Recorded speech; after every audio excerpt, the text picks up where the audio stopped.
আমরা ক্রমশ সোলাং ভ্যালির দিকে যাচ্ছি। এই হলো পরিস্থিতি, এখানকার ছবি আপনাদের দেখাচ্ছি। যা খবর পাচ্ছি আমরা সোলাং ভ্যালি পেরিয়ে যেতে পারবো না, কেননা অনেকটা বরফ রাস্তায় জমে গেছে, পুলিশ যেতে দিচ্ছে না।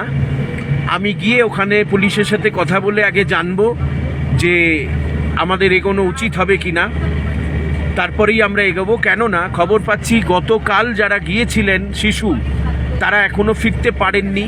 তার কারণ তারা যখন গিয়েছিলেন তখন স্নোফল ছিল না, তারপরে টানা স্নোফল হওয়ায় তারা দ্রুত বেরিয়ে আসেননি। হয়তো তারা ওখানে সময় নিয়েছিলেন, আনন্দ করছিলেন, রাস্তা আটকে গেছে। তাই অটল টানেলে এখন প্রচুর গাড়ির লাইন হয়ে গেছে। পুলিশ যেতে দিচ্ছে কিনা সেটা আমি কথা বলবো, তাদের সাথে কথা বলে তারা যেমন বলবে আমরা তেমনভাবে চলবো।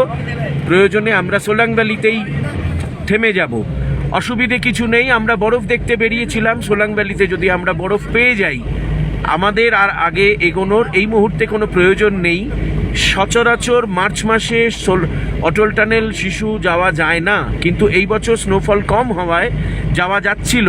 তবে গত কাল থেকে যা স্নোফল শুরু হয়ে গেছে, তাতে করে আমার মনে হয় না এপ্রিল মাস পর্যন্ত যাওয়া যাবে।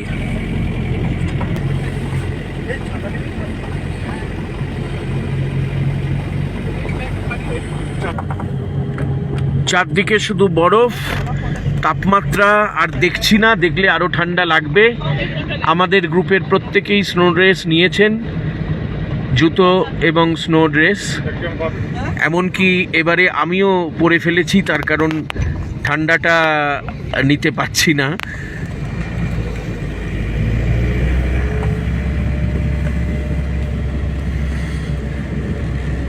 সকলকে জ্ঞান দিতে গিয়ে শেষমেশ নিজেই গ্লাভসটা আনতে ভুলেছি।